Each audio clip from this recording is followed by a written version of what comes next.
Location drives a lot of these decisions. You can always improve the building, you can't improve the location. That said, there are areas where it's increased likelihood, or there is an increased likelihood that you will be compensated for doing a slightly higher renovation scope. And you want to put yourself in the position to capture the upside and what that particular resident is willing to pay. What's going on, everybody? Welcome back to another quick solo episode here on the Multifamily Wealth Podcast. In this episode, I'm diving into the concept of location and specifically the concept of why it's important to prioritize location when investing. Obviously, every single person who's invested in real estate or even thought about it understands this as an intrinsic idea. But I don't think that there's many podcast episodes, blogs, content, whatever, much content created around why it is so important and what the actual differences are from an underwriting standpoint when you buy a property in a good location versus a bad location. And this is something that I have learned as we have bought properties in good locations, okay locations, and bad locations. We've bought them all, and there are reasons to buy them all at different stages in your business.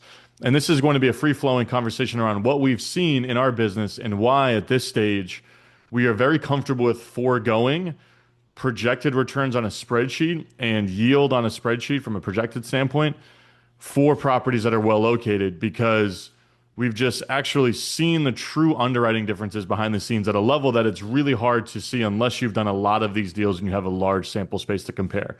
Our management company also gives us a lot of insight into this as we manage a lot of third party, or we do a lot of third party management for other investors. So we have a large portfolio of properties that we literally see in markets where we can compare street by street, market by market, and understand what the actual difference is. So I'm going to try to blend this conceptual conversation with some data, but let's just first define some of the kind of parameters of what we're discussing here. What I'm talking about when I say good location versus bad location isn't comparing classes of properties, right? I'm not comparing an A class property to a C class property that are totally different. What I'm trying to do here is, because we all understand the differences there, and those are two very different asset classes in a lot of ways. And the underwriting's totally different, the management's different, et cetera. What I'm trying to do is compare properties that are well located versus poorly located in regards to within a specific class. So you can have a poorly located C class building and a well located C class building with a similar resident base in terms of median incomes, in terms of median credit scores, et cetera. How do we define this, first of all, and what are the differences in underwriting both? So, some characteristics of well located real estate within the same asset class, whether it's B to B, C to C, A to A, whatever. Proximity to public transit, proximity to highways from a commuter standpoint, proximity to downtown areas with bars, restaurants, jobs, office buildings, etc. Good intrinsic values to the lot itself, spacious lot, a yard not on top of the neighbors, some level of privacy, some level of community at the community itself. Maybe it's not surrounded by properties that are dilapidated, like the actual neighboring properties are also well kept. Walkable street, maybe there's sidewalks, a lot of street parking so that visitors can park as well, or maybe there's just an abundance of parking at the property itself, which is getting a little bit outside of location, but that's more intrinsic to the piece of real estate itself. But all of these are characteristics of what I would define as a well-located piece of real estate. And maybe I could go on and on and on, but you kind of know it when you see it. Now, example is the inverse of a poorly located piece of real estate. Again, these could be two properties that were built in the same year, that have the same floor plans, that are more or less occupied by the same people, and they could be a 3-minute drive, a 5-minute drive, a 15-minute walk apart, right? They could still be in the same submarket, same neighborhood, but different characteristics. Let's just say the other one, right? Proximity to like addiction treatment centers, not walkable or close to public transit or to any type of kind of downtown corridor where there's shops, jobs, etc. Farther away from key commuter locations. The neighbors' buildings aren't that aesthetically pleasing. Next to an auto body shop that creates a lot of noise or something along those lines. Next to a very heavily trafficked thoroughfare, right, where it's just a little bit harder to get home and leave when you're coming home and or leaving your house or your apartment at the end or beginning of the day, right? And again, you kind of know it when you see it. Now, when people approach the underwriting of these two types of buildings, right, there's some implicit understanding of like, yeah, good area, it's kind of by downtown. But we don't, many investors, especially newer investors, don't actually take the time to underwrite the differences between well-located real estate and poorly located real estate. And I'll be the first to say we haven't really done a great job of this in the past, but we're starting to get much better at it because we have now operated so many of these buildings in the same city, kind of same submarket, but with small nuanced differences that we can see the difference. So the first thing, right? Vacancy assumptions, on a go forward basis. So many investors, and I'm sure there are hundreds of these investors listening to this, and I'm probably speaking directly to a lot of these folks, just use the same vacancy rate whenever they do their underwriting. Oh, 5%. Yeah, 5% vacancy. Let's underwrite a pro forma, et cetera. We use 5% vacancy. A lot of investors do this across like all classes, which is really crazy, right? Where you're using the same vacancy rate from A class buildings to B class buildings to C class buildings, which that is obviously a non-starter, right? There's obviously differences there. But again, I'm trying to put a fence around this conversation a little bit here and start to compare locations within a particular asset class. So let's say you got, again, you've got your 25 unit C class building that's close to the local bus stop, close to a train stop, whatever, close to the highway, kind of close to downtown, whatever, neighbors look good, versus the one that has all the bad attributes I mentioned that are the inverse of all those. What's the difference in vacancy, right? Conceptually speaking, we assume that folks are going to want to stay longer at the property that is more, is better located, right? So we're going to have more renewals. And without getting too deep into the weeds here, we can just assume that there's some percentage increase. Maybe we have a 10, 15, 20% higher renewal rate. The average resident wants to stay for longer, right? They want to stay 2 years instead of one. They want to stay 3 years instead of two. So again, that reduces turnover, which reduces vacancy. When we go to lease units, there's going to be a little bit more demand because of all of these intrinsic factors, right? We're going to see more people who want to actually move into this building. We're going to do more showings. We're going to get more applications. We're going to lease in 21 days instead of 30 days, right? There's going to be some marginal decrease in our vacancy timeline. And I've talked about this ad nauseum on the podcast, like turnover, reducing vacancy, increasing renewals is like the vast majority of successful multifamily operations. Like you have to, that's like the 80/20, right? That's the 80%, or excuse me, the 20% of the activities you can focus on operationally that produce 80% of the results. And it's a pretty poor analogy from an 80/20 rule standpoint because you're spending more than 20% of your time on it. But that's just what's going to drive the vast majority of your results is reducing your vacancy, increasing your renewals. And specifically, increasing your renewals longer term really has an outsized downstream impact on your NOI because every time you turn a unit, and without getting sidetracked here, because I want to bring it back to our conversation, you have your turnover cost, your loss rent, your lease up cost, your utility costs as you absorb that, and a turnover cost anywhere from 5 to 6 grand, depending on your market, right? Maybe a little less, maybe a little bit more. Long and short, location drives a lot of these decisions. You can always improve the building, you can't improve the location. So, what does that manifest itself in when you're actually doing your projections? You shouldn't use 5% for both. That's lazy underwriting. And that's unfortunately what a lot of people do.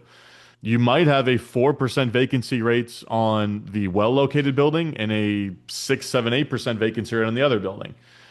Now, 8% vacancy is the magic number for most, it's just kind of a magic number in real estate. Whereas if you have 30 days of vacancy in a given year, that's 8%, right? 1 month out of 12. So if you're going to be turning units on an annual basis, or if it's going to take you longer to lease up, you're probably going to be closer to that 8%, right? And you might have to be in that 6 to 8% assumption range, especially if you're someone who's trying to keep your rents at market and you're trying to continually, hit your residents with small renewal increases when their leases come up.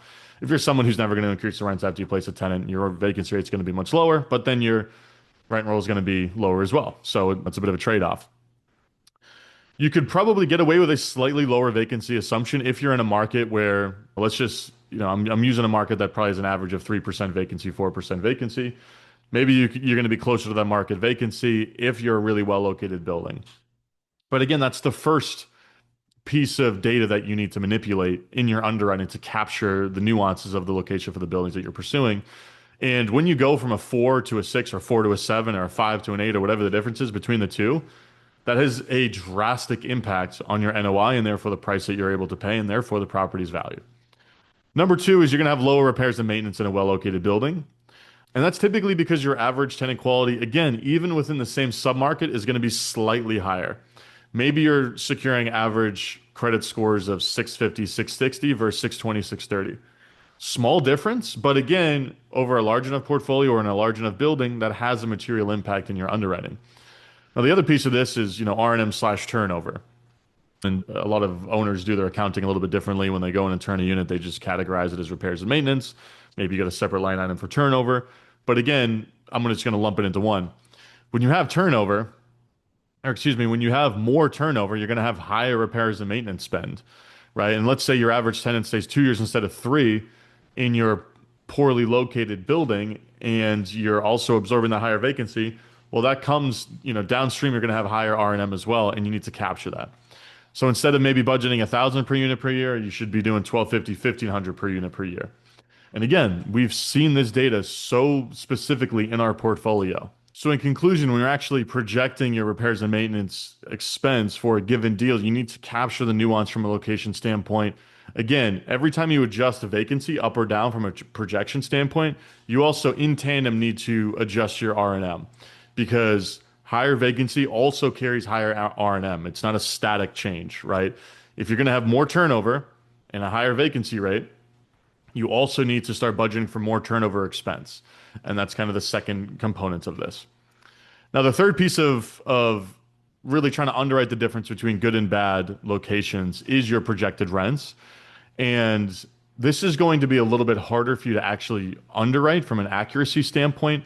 This is more of a conceptual change, but it's important to understand this. I briefly mentioned as I was talking about vacancy that you can improve a building, but you can't improve a location. And some things can improve in regards to a location, right? If a large company opens a headquarters like right down the street, then that general location becomes better. But most of the time, that's completely out of your control, obviously, right? You can control what your building looks like and what you do to your building and how much you spend on the building itself. And that's something that's within your control. Now, it's really important to note that the cap or the upside or the top end that a resident is willing to pay is obviously going to be higher in a better area. And again, this is still within the same asset class. There's a lot of areas in markets where we invest in plenty of them. I'm sure many of the listeners do, where no matter what you do in your unit, there's just a cap on what a tenant's willing to pay, right? And again, I'm just communicating this from a conceptual standpoint. You can go into the apartment, you can do your granite, you can do your backsplash, you can do your nice hardwood floors, you can put the washer dryer in the dishwasher and etc. But maybe the average resident in that area is only willing to pay $1,750 for a two-bed. It doesn't matter if that two-bedroom looks like the Taj Mahal. They're paying $1,750 because the alternative for them is they're going to go pay $1,725 for the place that has none of the crap that you have, but they're saving $25 a month, and that's actually more valuable for their living and their financial situation. Price is the best amenity. That's something that's talked about a lot by multifamily operators. That said, there are areas where it's increased likelihood, or there is an increased likelihood that you will be compensated for doing a slightly higher renovation scope. And you want to put yourself in the position to capture the upside in what that particular resident is willing to pay. So if you have the area that's great within your little submarket and you're buying the property that's got all the attributes we've already talked about, maybe you can get away with doing the washer dryer in the unit and actually seeing $25, $50. Maybe you can get away with spending more on your turn and throwing in the dishwasher and getting another $25, $50, whatever the number might be. And what's important here to note is that you shouldn't, when you're underwriting, you really need to be careful around, be honest with yourself. Is this property in a good area? Is it in a bad area? One, because it's going to dictate your renovation scope and how much money you spend and if you're going to see any dollars back from that renovation spend. But the other piece of it is, am I setting myself up for downstream success in terms of we get into the unit, we maybe do like a moderate level renovation, like aligned with our scope. We see that there's a ton of demand. And then the next one, maybe we increase the scope a little bit or start adding some bells and whistles to it. You want to buy real estate that gives you an opportunity to be compensated for doing something additional above and beyond what your kind of base plan is. And you increase that likelihood by buying a property that's well located. Now, the last piece of what I want to talk about here is your return on your time. So it just, and this is almost more a little bit, I would say this is more of a message across asset classes, like when you're buying B versus C or A versus B or whatever. but this is still true even within, a call it C class as, C class kind of sub asset class or B class, what have you, is it's going to take you less time to asset manage, to property manage, and to operate the building that's more well located. And again, it ties back to the first 2 points. When you have less turnover, when you have a lower vacancy rate, again, that carries down into less work from a management standpoint on the leasing side, less work from a management standpoint on the turnover and the reno side. You're going to have a slightly lower eviction rate. All of those things flow down to this demands less time. Even if you have a PM involved, you still are going to be involved from an asset management standpoint, sharing your opinion on what the rent should be when you list it, sharing your opinion on the scope of work when you have a vacant unit, having to deal with what happens when there's an eviction, all of that stuff, right? Again, everything gets easier when it's better located. Everything, it's a rising tide lifts all boats scenario. And then you end up making more dollars per unit of your time, which I think is a really valuable consideration that people overlook. So yes, your projected returns, maybe you're underwriting to a 17% IRR for your C-class deal, 16% for this one that's a little bit more well located. You want to pursue the higher return because again, you're in a position in your business where you're trying to stretch your dollars. But then you realize that there's a downstream drag on your business that doing the more demanding deals has, to where you would rather invest less time into operating the deal and make less money because you are earning a higher dollar per hour on per unit of your time. That's a really important consideration that I think people forget. It takes more time, again, even if you have a property manager who's executing the business plan, and even if you have a really good one that's overseeing it, you still have to go back and forth over email. You still need to get on an asset management call. You still have to talk about problems as they come up. And even I call it a 5 hour difference a month. There's some, whatever the time difference is. There is value to that, and it's important to at least allocate some level of value to that and incorporate that into your underwriting when you're looking at the differences and what you'll actually make from a percentage return standpoint and then a nominal dollar amount, like actual dollars on a given deal standpoint when you're evaluating two deals, in the same submarket in the same neighborhood, but are different from a location standpoint. So this was a long episode that was a little bit more of just a brain dump in terms of what we've seen in our business as we've done a lot of these deals. Hopefully this, gets you thinking a little bit more as you underwrite opportunities that come to you and get you a little bit more diligent about understanding what good location versus bad location actually means. And if you did learn something in this video, or I should say this episode, please leave the podcast a rating and review. Trying to get to 300 before we hit 300 episodes, at least on iTunes. I think we're at a good pace. So if you haven't left a review yet and you wouldn't mind taking 2 seconds to do so, I would really appreciate it. But again, thank you all for listening, and I'll catch you guys on the next episode.